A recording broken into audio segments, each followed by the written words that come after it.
Hi, this is Fraser from FF Art Studio. Welcome back friends to the last and the third part of the modeling of this jug. So let's get started. In the final part, we'll be dealing with the handle joint, yes, that part, and the screw bolts over there. Along with that, we'll be also doing the lid of the jug. We'll select the jug and make it live. Select the option, make live from the shelf.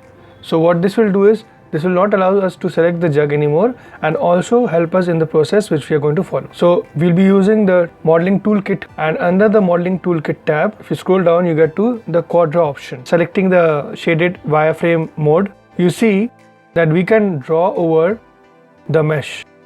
So we just need to click the points on the mesh and we can draw the points depending on the shape we want to create.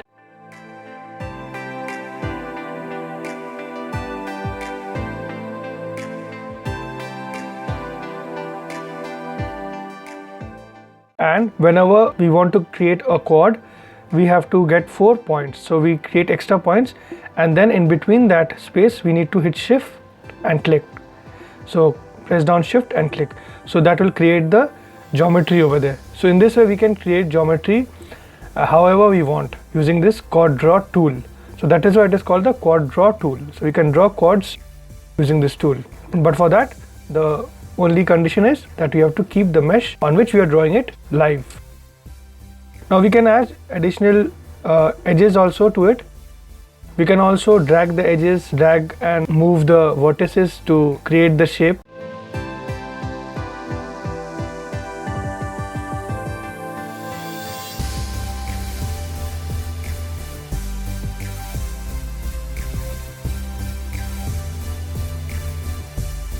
So as you see, the shape is done.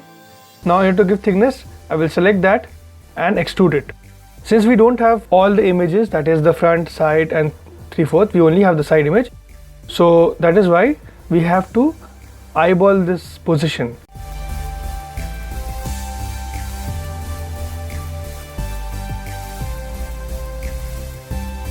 So as you can see, it is little bit above. So we'll place it down, and we'll also now tweak the shape in order to adjust with the handle where it is joining. Always try to delete the faces which is underneath or hidden, which is not there, in order to reduce the poly count. So further, using the soft selection mode, that is using the B button, get soft deformation to create the shape according to the reference.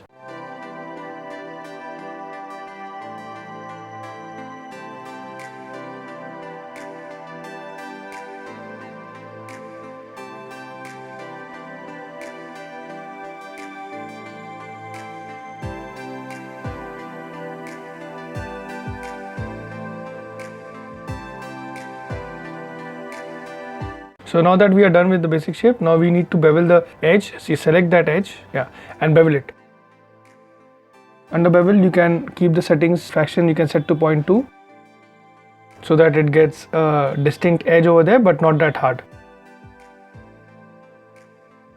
I'll delete the history for now. So as you can see, one half of the mesh is ready. Now in order to create the other half, we need to select the mesh and position its pivot point with any of the vertex, holding D and V. The vertices are not aligned properly. You can align it using the J and scale to snap it. And then to snap it along the grid, you can use the B button and X button, holding them together.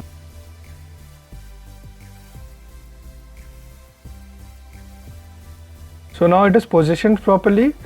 The pivot point is also in the right position, that is on the axis, along which we are going to mirror it. So it's now time to mirror it, that is create the other half of the mesh. So in order to do that, we get the mirror option from the mesh tab, mirror option, select the option box. I'll reset it once, keep it to object, keep the mirror axis to X axis, and since we are flipping it minus direction, keep the direction to minus, and also select combine with origin. You can just hit mirror or apply. As you can see that we have got a mirror and the two parts are joined, but there's an issue, that is since the merge threshold is very high, it also joins vertices which you don't want to join, so there has to be a gap over there. Normally we can reduce it to 0.01. So in that case, what will happen is only the vertices want to join will join and the remaining will remain separate. Now there's a little bit of tweaking required with the handle and that joint, as you can see, the welding part where it gets welded. So that we can tweak using the soft selection, using the B button. So following the reference to create that shape where the handle is getting joined with the joint.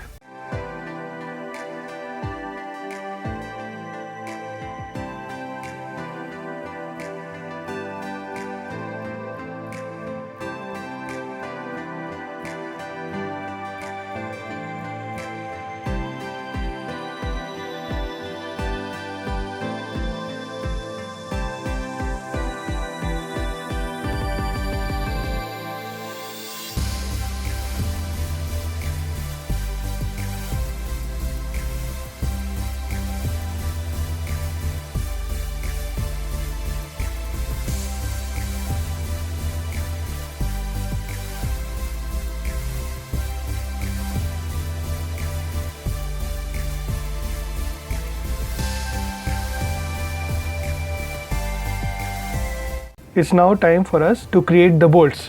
We will create it using a cylinder, but then first we have to check that the interactive creation mode that is on, because we want to create it directly on the position we want. So we go to the side view or the front view depending on, and then we create it there. So it will be easier for us.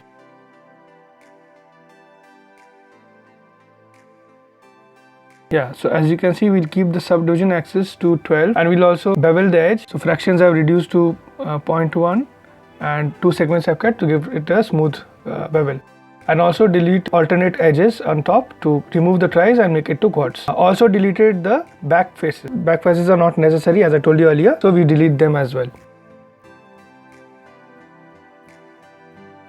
Now it's time to position it, scale it, and also give it slight tweak with the shape so that we get the shape exactly how it is in the reference. In the reference you can see it is slightly roundish, like a button kind of a thing it is. So we'll do that using soft selection.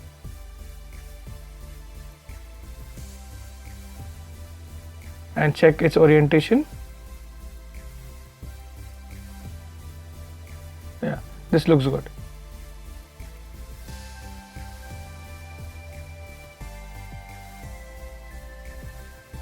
Delete the history. Now it's time to flip it or copy it to the other side. So for that, fix the pivot on the axis. So for that, first you have to hit the center pivot option. Now you just need to remove the pivot from there to the grid. So you press D and X to position it on the grid. So again you choose the mirror option from the mesh tab and again reset it so that you know what you're doing. So it's object again along the x-axis, and this keep the direction to minus because this button is on the opposite side. So as you see, we don't need to merge the vertices over here because these two are separate objects.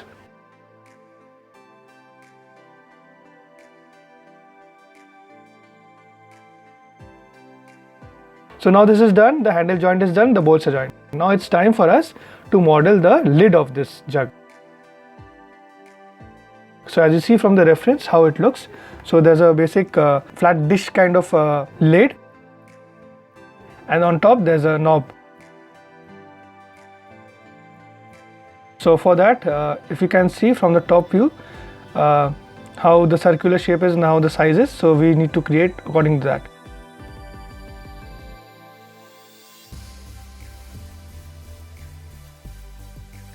So again, taking a cylinder, try to make it as big as this opening over here from top if you look, and if the interactive is on this time, then you can either put it off or you can transform all the values to 0 from the channel box. Now it's time to position it and create its shape. Okay, so we'll need few values for the cap from the channel box, cap values. So I'll keep it to 3. So that caps will help me to create the shape. Also delete the faces below at the bottom because we don't need that. So use the multi-cut tool to give its characteristic shape, and for creating the roundish dome shape you can select the vertices and then you can just shift them up, scale them and create that curved dome shape.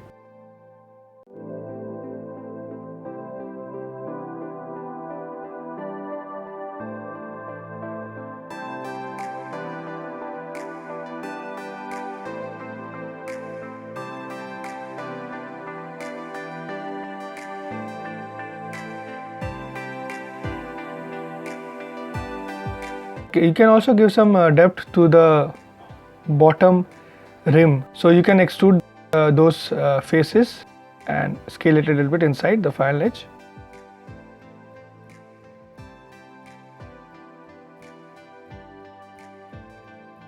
And also add some division to support that rim.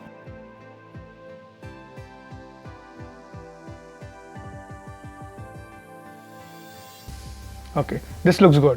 So the basic shape of the lid is ready.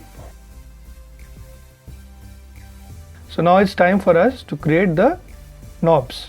Now to create the knobs, we'll be using spheres. So you can select it from create polygon primitive. You'll get it from the shelf also as well.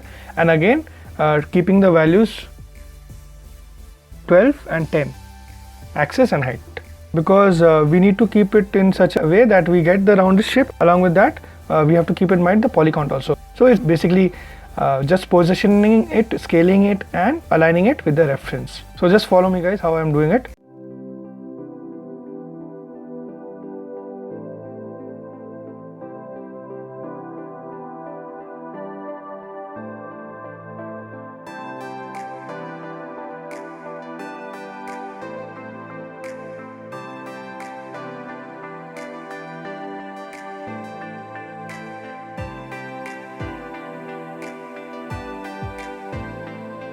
Once the top part is done, then we need to just select the bottom faces of that, and we can delete those faces to create the pipe like shape which is coming down. In order to create the lower sphere, I'll just duplicate the upper one only, since we've already done everything over there. I'll just position it and scale it. So as you can see, the lower sphere is also there, so it saves our time.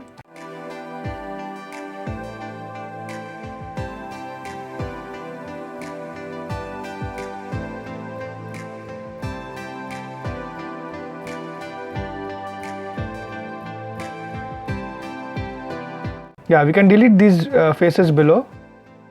We'll select those edges. We can use the bridge option, and then you just need to position that edge in order to get that shape properly.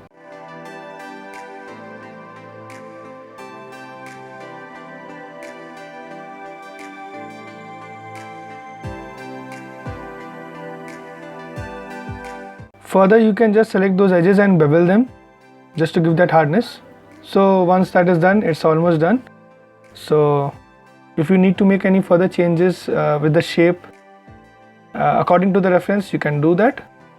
So I'm just doing a little bit of tweaking over there, following the reference and also following what looks nice to the eyes as well. Yeah.